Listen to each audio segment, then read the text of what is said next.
Twilight is beginning to fade across New York City. The golden hour is currently sweeping across all of the Art Deco buildings that are beginning to creep into this once neoclassical monstrosity that is New York City. He makes his way through Central Park itself and approaches the New York Hotel. It soars above him like some sort of gothic arm reaching up to the sky.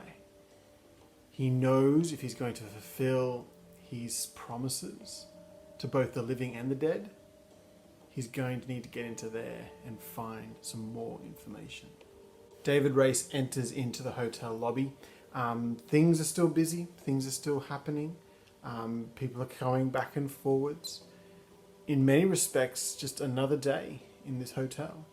You wouldn't know that, in fact, there had been a brutal murder that had only occurred, a couple of days ago, upstairs. But you wouldn't know. Certainly the hotel wouldn't want you to know. And so things continue as normal. David approaches the hotel desk. He engages with the hotel clerk, the concierge at the desk in just casual conversation. It's not the same fellow as it was earlier that day. He asks for his key, he asks about how Prohibition's going, and then he just asks quickly, are there any messages for me left behind? I'm expecting a call from London. I was wondering if you could help me out with that. As the hotel concierge turns his back to try and reach and check for any messages that he might have, David Race takes a risk. He faces some danger. He reaches forwards and looks under the concierge desk to see if he can find anything that resembles a skeleton key. So he's facing danger with a bit of shadow. Ooh. As he reaches under the desk, the concierge turns at just the wrong time. He glances down and sees Race's hand, grabbing what indeed he has found. It is a key, a nice, obscure, weird-shaped key that would effectively work on any lock in this entire hotel. But as he takes hold of it, the concierge sees it. The two men make eye contact for a moment. And then, without saying a word, Race slips out from his pocket a substantial amount of cash. The concierge looks at the cash. There's a moment pause. And then he says, "No message for you, sir, but I doubt there should be any problems getting what you want today." The concierge takes the cash, Race takes the key, and his investigation of the New York hotel has just begun.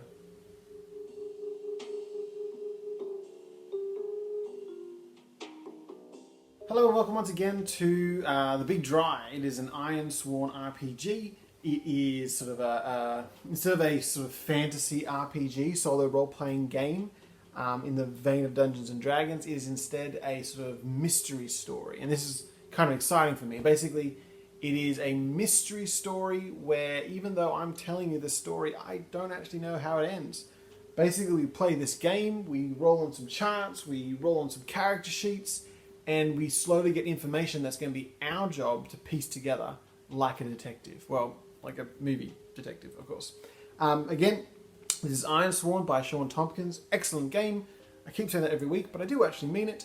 Go check it out. It's for free. There's also now Starforge out there, which you can jump onto their Patreon and support and get the sort of supporter pack for just a little bit of support. I think it's $20 or something like that. So that's worth doing as well. But if you just want Ironsworn, it's free. It's worth a look.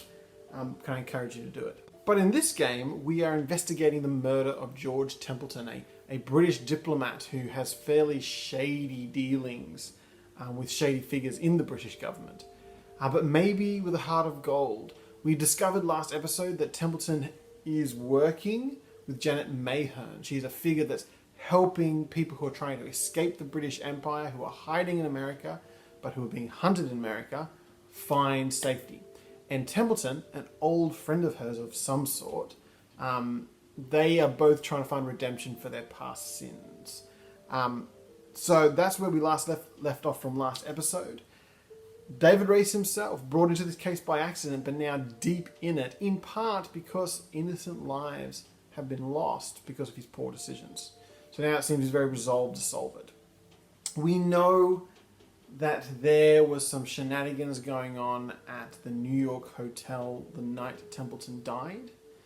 Basically, David Race needs to find out some more about the mechanics of that, what happened. We know that Templeton died. We know that he has ripped up injuries on his hands from some sort of attack. We know that he was drugged through the air vent. We know that he had moldy meat in his pocket for some reason. We've got all these little bits and pieces, but we need to start putting them together.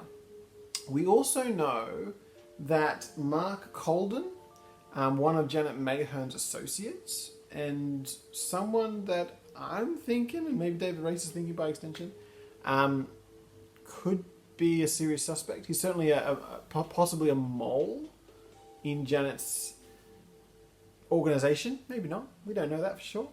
But we do know he was there the night that that Templeton died, night that Janet Mayhern visited the hotel, and that he was fired the next day for being bad. We don't know what, though, and that's kind of what I want to find out.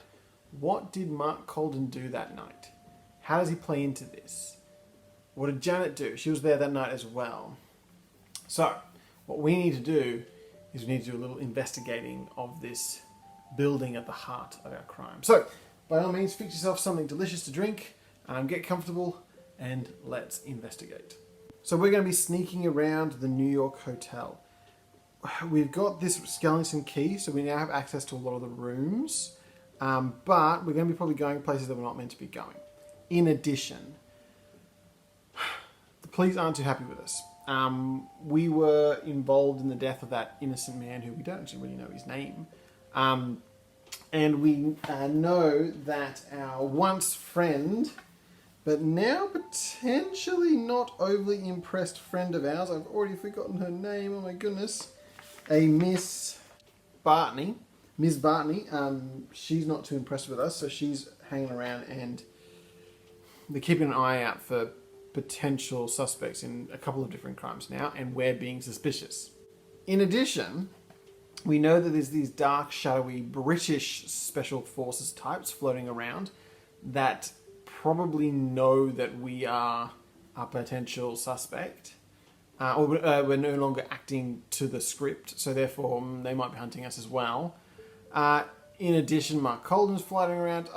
We've just got all these people that don't like us. So, as we climb and investigate around this hotel, we have a certain level of threat of getting caught. So we're going to make use of Ironsworn's, one of the additional Ironsworn features, the Advanced Threat feature in Ironsworn. If you want to know how that works, go back to previous episode, a stealth episode, I think it's episode 4? 4. There'll be a link. And we'll use the same system that we used in that sneaky episode as well. Okay, so if you want more there, go watch that. But let's get to it. So what is Race going to do? He's going to go have a look to see if he can find the sort of staff sort of storeroom. We're going to go see if he can find if Mark Colden, even though he worked there briefly, has left anything behind that he might be able to rummage through to give him some more information. So we're looking for what? The staff locker room? Something like that? So with that bribe still sitting in the concierge pocket, Race actually makes his way next to the concierge desk where there is a door where staff can go in and out. There's quite a lot of activity going on, so like I'd imagine as he sort of heads in, there's possibly going to be some people there, but he's just going to keep walking confidently as if he's meant to be there, and we can see what we're going to find. Race is relatively successful. He walks through like a little office thing behind where the concierge desk is. People are working. He's quick enough to not get noticed. He then sees staff, little staff sign. That's probably where he needs to go. And he enters in, and indeed he finds a space. It's not like lockers, but there's sort of like cabinets in there.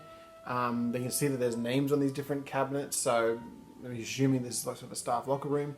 But as he enters, what he can't avoid is standing right in the middle of that space is one of the staff members. Is it a security guard? Let's just go 50-50. Oh, it's a security guard. So the security guard just standing right there in front of David as he enters this locker room. Is where he wants to be, but there's a guard right there, and of course he stops him. Who are you? I'm David. I was coming in here about Mark Colden. I believe he was borrowing Mrs. Jenkins' car. I was wondering if I could come in and have a look through his stuff. Apparently there might be something there. So relying on the fact that from before, Mrs. Jenkins, right? Remember the concierge ages ago, back in like episode 2 or something like that? No one likes Colden. He borrowed Mrs. Jenkins' car, didn't return it. So I'm not lying here. I am looking for Miss Jenkins' car, sort of. Let's see if that's enough to convince him. So plus wit 3. Ooh, to a 2, so that's 5 against a 2 and a 3. Yes. So he sort of says, "I'm looking for his car," and the security guard responds, "Ah, yeah, that beluga. Yeah. His locker's just over there. Just take what you want. We're pretty sure he's not coming back anyway." Well, that's nice. So David goes over to the locker. He is able to open it. There's not really a lock on these little doors. The idea is that this place is relatively secure, even though someone just walked straight in. And he has a look inside. So let's have a look what's inside Mark Colden's locker. So first we roll a gather information roll here, adding our wit to it because he's looking through it carefully to see what he can find in this locker. We're then going to, depending on what we find, if it's a strong hit, we'll find 2 pieces of juicy information. If it is just a weak hit, 1 piece of juicy, 2 other pieces of mundane. If it is a miss, we'll find some mundane stuff, but that's it. So wits plus 3 to this. Oh no, it's pretty bad. It's just a miss. It's a miss. So it was an 8 versus an 8 and a 10. That sucks. Look, we'll leave it at that. So he's found some mundane everyday things in that locker. Okay, just 2 of them. We're going to use Mark David's random tables to decide what items they are. It's an adventure's saddlebag, but we'll update it for like our setting. So he finds in there 26. Okay, this is a bit unusual. So he finds in there. So in this thing it says like little cattle traps, which we might as well stick to it. He finds in there, which is a bit odd. Let's just say little bits of barbed wire. Okay, not necessarily like actual cattle traps, that as it suggests here, we'll update it. Just little bits of barbed wire that have been cut off of a fence. Okay, so he found some little bits of barbed wire. What else does he find in his cupboard? That's unusual. That's something juicy. Never mind. So he found some barbed wire and 86 pair of glasses. So just a pair of glasses in there. Okay, so he's got a pair of glasses and some barbed wire in his locker. That's odd. David has a look through the glasses. He has a sort of a look through the pair to see what they're like. Are they a strong prescription or are they not so strong? Like if 0 is just basically just reading glasses, just a little bit of extra focus, and 100% is like they are bottle caps type thing. What's he at? He is at a 69. A 69%, so it's a bit 50-50. Okay, so they're just pretty standard reading glasses. They're nothing to write home about. He definitely would need them, I'm assuming, to read or something like that. We didn't see him with glasses in his apartment. But they're clearly not like, oh, my glasses, if he doesn't have them on. They just sort of help for reading or something like that, I guess. Alright, so we found these odd items. Barbed wire, like maybe like tucked into the bottom of the locker. And some glasses, that doesn't help. Or does it? I don't know.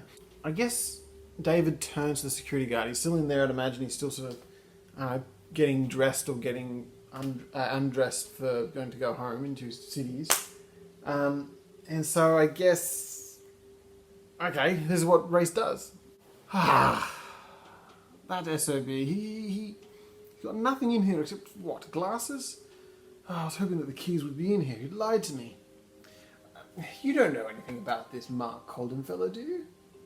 So I actually scored a miss, but I burnt some initiative in order to sort of make it a weak hit at least. So I've lost initiative, but the security guard is going to answer. I'm going to use the Une character creator sheet to decide kind of what he says about that, looking at tables 4 and 5. That fool, yeah, he just was always arguing, basically. Like he challenged me, right? He wanted to review my personal standards of security guard, right? I caught him and accused him of doing the wrong thing, and then he accused me of doing the wrong thing. Basically, just we'd gone to fights all the time. I prefer not to talk about that stupid idiot anymore, personally. But you said you were looking for the car key in the locker. That doesn't make any sense. He drove away with the car. Why would he leave the car key in his locker if he was going to then drive the car? Oh, I wasn't looking for the car key. He said he had the car in the garage. He left the garage key in the locker. Couldn't get it out otherwise. So that's what I came to look for. Ah, right. Well, you've had your look now. Get out of here before I have to get into a fight with you or something. Okay, so you got into a lot of fight with the security guard. I don't think we'll push our luck here with him. We've already advanced the threat a little bit because of that. But as David leaves the room, he is going to have a quick glance at his uniform, which he's, like, again, putting on or taking off. I'm not sure which one. Is there a name tag on there? I'm going to say it's likely. It's actually quite likely that he has a little name tag. Which means we need to get a 26 or greater. Yep, 75. So he has got a name tag on it. Let's call him Joe. So Joe, the security guard, got his name tag there. Joe, great. We'll keep that in mind as we move forwards. So, where else can we look? Okay, so we leave that back area. We even make our way out of the office. People might kind of notice this time me walking through, but Joe they had the conversation. So we make it back out into the reception. There's the concierge. He starts to head out. The concierge is kind of trying not to make eye contact with him. But David's going to move back across, and he's actually going to offer the key back to him, just put it in the desk. The concierge guy gives him a little bit of a nod, okay? And he says, oh, thanks for that. Thank you so much. That Joe fellow in there, he's quite a character now, isn't he? Yes, Joe is quite an interesting one, that's for sure. He said he got in some sort of argument with one of your concierge types, Mark Colden. I'm actually interested because he owes me money. You got into a fight with him the other night? Is that true? I wouldn't mind seeing a black eye on that old rascal, though. Oh, it was something to do with religion, I believe. I think that Mark Colden guy called Joe a name of some sort. Something to do with religion. I can't remember. I was telling about, you think you're God this, you think God that, you goddamn that. So, you know, it's just that kind of thing. So, yeah, it's something to do with a religious belief. Or something like that. Anything else that I can help you with? With that dastardly look, Ray says, no, thank you very much. And he moves on. So they were in a fight over religion? A fight over religion? What? So he challenged the security guard's authority. It was over some sort of matter of religion. What? Okay, so what could have provoked this? Could it be a customer or client in the hotel? Is that what's happened? Is there someone in the hotel of a religious persuasion that the two of them, you know, had a fight over because of that person? Or someone appeared to be of religious persuasion?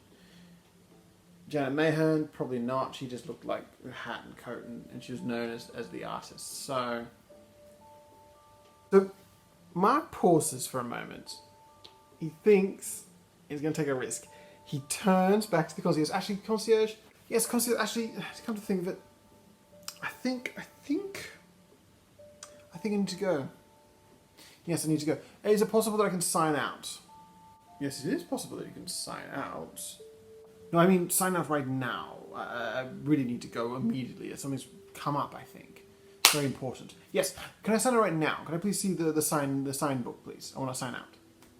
As you wish, sir. Okay, so David's he's gonna sign out.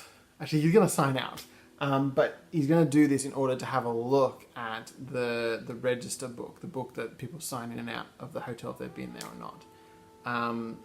The concierge guy goes, I'll sort out your bill, so he turns to get the bill. They bring the book out as he gets ready to sign that.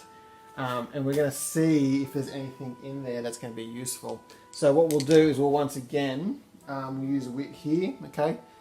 I think this is a good idea. So he's going to scan through the book. He's going to look for any names that appear to be of a religious type persuasion.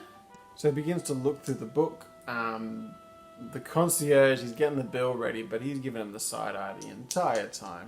But as he looks through, he looks for any sort of religious individuals. And indeed, he seems to find a name that seems to fit the bill. It is a Deacon Whitby.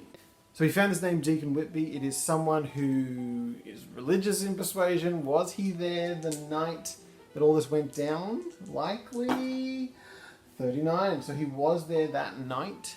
Has he signed out? 50-50? No.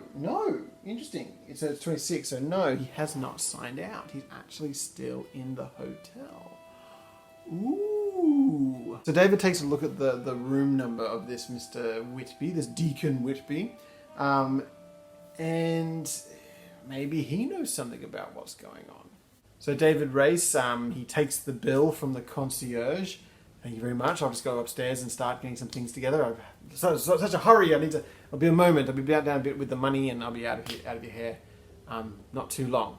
So he goes to the elevator. He goes up, but he keeps going up to Deacon Whitby's level, looking for his apartment. He goes out, and once again, through these hallways, very poorly lit, very dingy. It's all been cleaned up from those couple of nights ago, where it was all a bit debauched. But he arrives at the room, let's say room 47 of this New York hotel. Okay, so David Race approaches the door. He knocks to see if anyone's home. 50-50. 76. There is indeed someone there. Just a minute, it's heard from behind the door. A few moments later, it's opened slowly and a face appears behind the door. Is it someone who looks like a Deacon Whitby?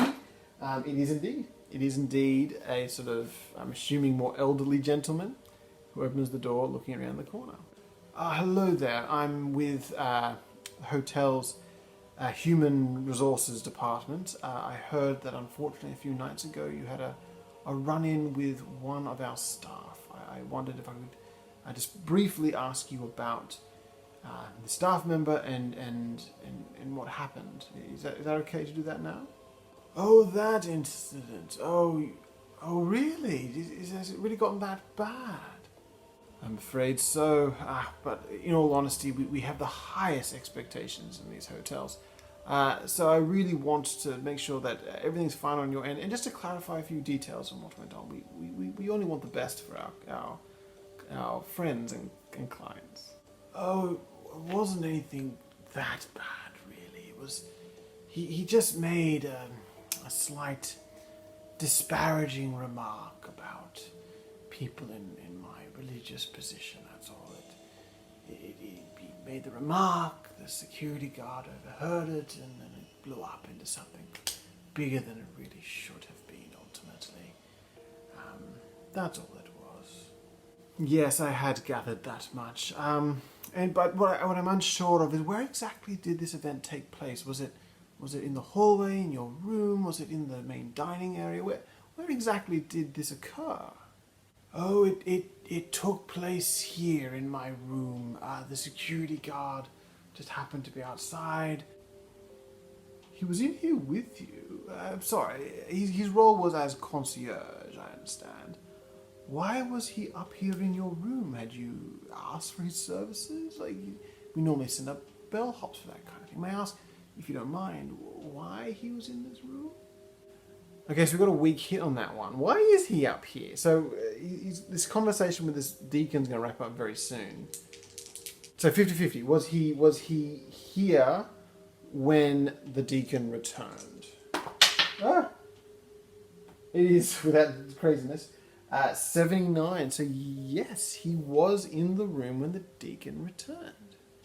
I came back in and he was here. He said he had important things to do with cleaning, I believe. Something to do with room service. Room service. I apologise.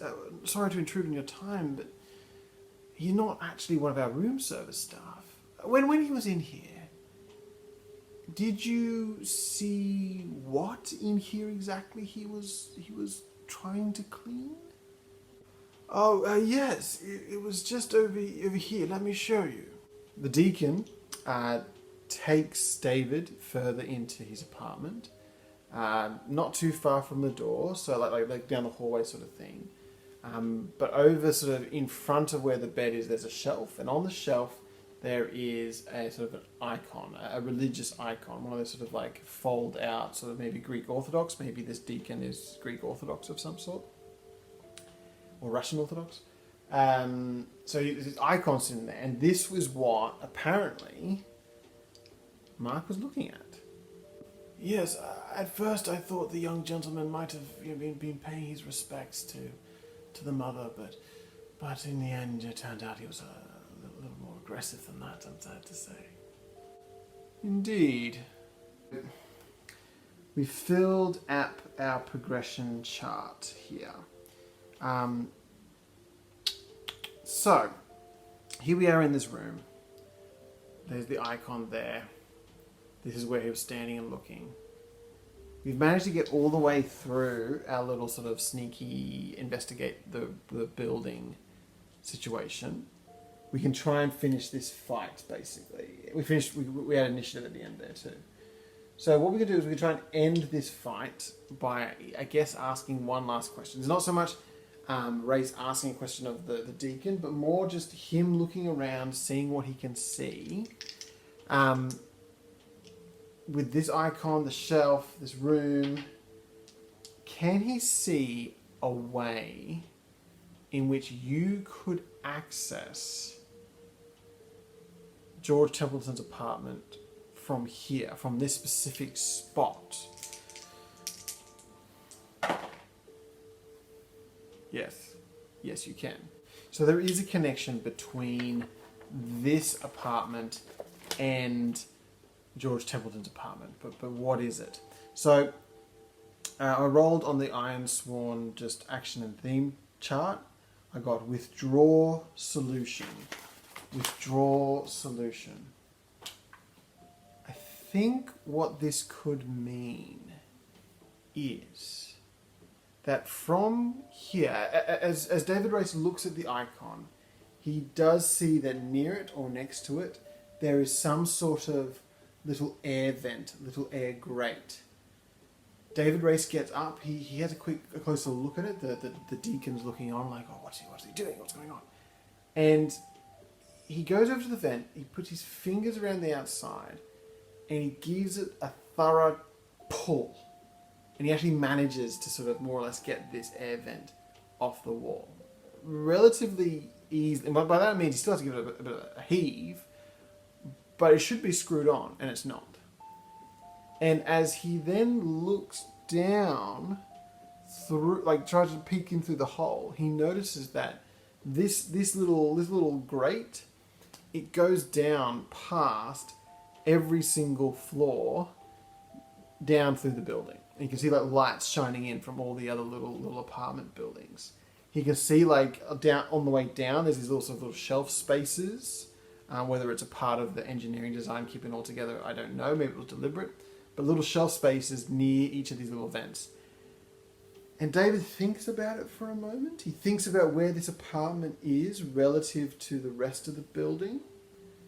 And he realizes that if you knew what you were doing, if you were very careful, you would be able to lower down a string and actually get to that same air vent where George Templeton's apartment was, where that solution, that sleeping draft was sitting in the air vent.